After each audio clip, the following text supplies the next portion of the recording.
and this question comes up, but I don't know that I've seen it come up quite like this before. They say what you praying for. Jesus, he's The Bible says we should not divorce unless the reason is adultery. But what about lying? It is something serious that also has power to ruin a relationship. And you know, that's interesting because it is true. And some people may think that's minimal. And this is coming from Saab. I think I said it right. You know, this is interesting because somebody's lying. Come on now. But lying can be very destructive. I'm in 100% agreement with you. The scripture that she's speaking of is Matthew 19:9. And it says something to the extent of, I tell you that anyone who divorces his wife except for sexual immorality or marital unfaithfulness commits adultery. Another time for this, but sexual immorality should be explored. But maybe we'll do a big long teaching on it because there's a lot of controversy on what we should divorce from. But I will tell you that, you know, and I'm just gonna throw this out real quick. No, I ain't gonna go there. I'm gonna throw this out real quick because I was studying this the other day. You know, what is sexual immorality? So is sexual immorality also watching porn? Well, Is sexual immorality?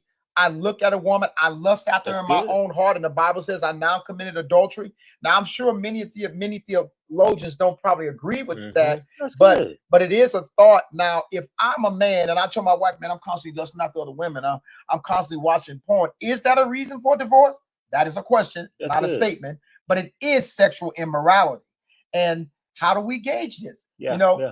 Because someone who is addicted to, say, pornography, this word, actual Greek word is for sexual immorality is porneia.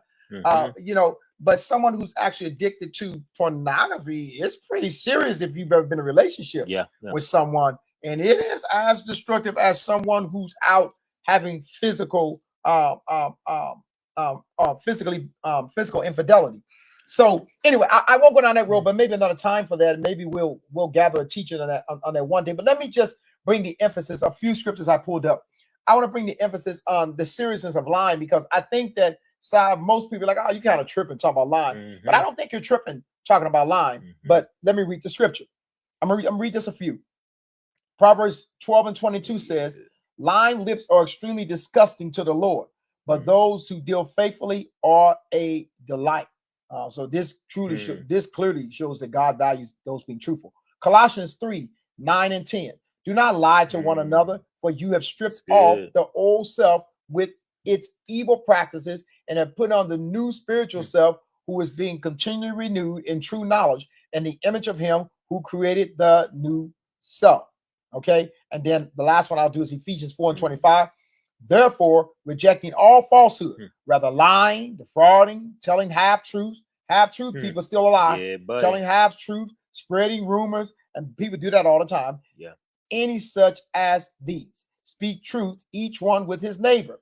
For we are all parts of one another, and we are all parts of the body of Christ. Again, we see the essentials of lying. So here's the thing. You're absolutely right, Saab. When it comes to lying, you asked the question, what about lying?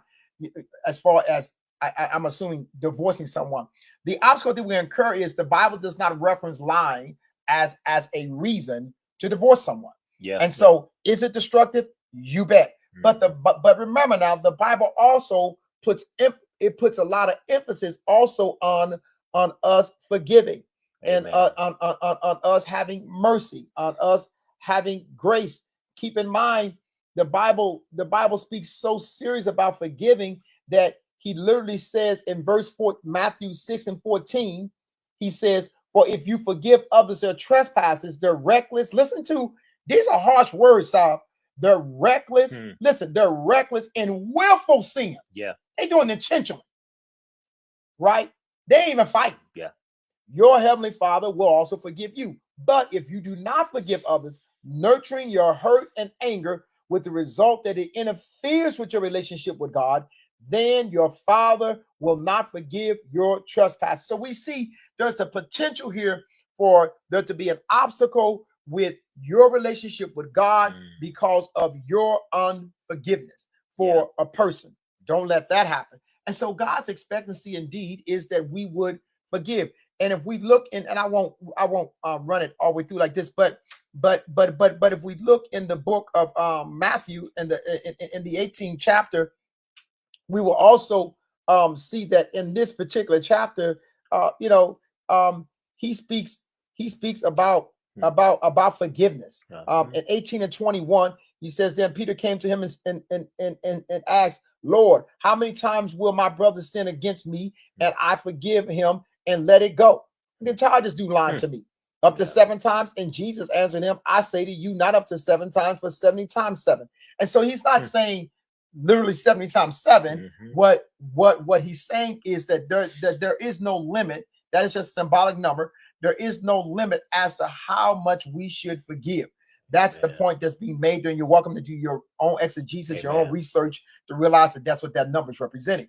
And so, point in case, I stand in agreement with you, Saab. The line is destructive. The Bible stands in agreement with you. I read the scriptures, but the Bible does not say that someone lying to you is a valid reason to divorce them. Now, the Bible does not say that. Now, I will say this because I'm not probably the traditional. I don't see it the exact same way based on my studies as some people say for adultery. But I want to say this: if you're around, maybe we'll send it out to you. We're going to do a study on sexual morality, and you will see that it's more to it than just saying adultery. Okay, because you must understand sexual immorality. Again, coming from the Greek word porneia. And again, these are just questions. So, and I'm sure someone who watched this video will have, I hope, a biblical answer to this, but not an emotional answer or opinionated. Again, I emphasize this when people are watching this video. Your opinion is only great among yourself. Okay. My opinion is only great among myself. Okay. I'm no greater than you are. What matters is what is the biblical reason. Cite the scriptures when you talk about things. Give us a citing of the scripture. Please pay attention to how we operate on this platform. We use Bible. We don't use our opinions. And when we do, we say it. It's our opinion. You can throw it out the door. But don't use your opinion as a fact or as a biblical reference when it's not. Your opinion, my opinions, not in the Bible. I'm saying that to people who would view this video at some point in time because we get a lot of opinions. I'm not interested in your opinion anymore. I'm interested in mine because our opinions don't matter is what the word of God says. But anyway, back to you, Sal. If hopefully you'll be around when we do it, but we'll do a study on sexual morality. I think that you will find that interesting. But again, this is one of those situations. I agree with you. The Bible agrees with you. That line is very destructive. But let us not forget about the forgiveness of God.